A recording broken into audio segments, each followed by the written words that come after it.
একটা ছেলের লাইফে ভাই বড় ভাই থাকাটা যে কতটা জরুরি তা যার ভাই আছে সে বুঝে, আর যার একটা বড় ভাই নাই সে বুঝে।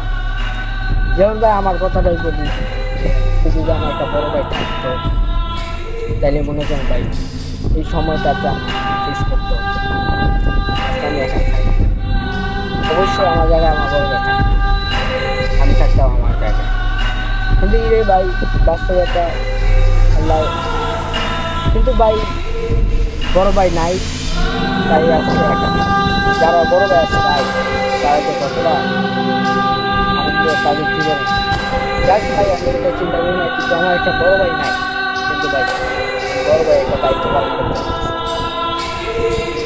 তো সবাই যদি বড় ভাই চায় তাইলে ভাই ছোট ভাই ওই বুকে আমি তো যাক চিন্তা করি না ভাই, তবু ভাই একটা বড় ভাই থাকাটা বেড়ে বাপে পরে একটা বড় ভাই বড় ভাই কথা নেই ভাই।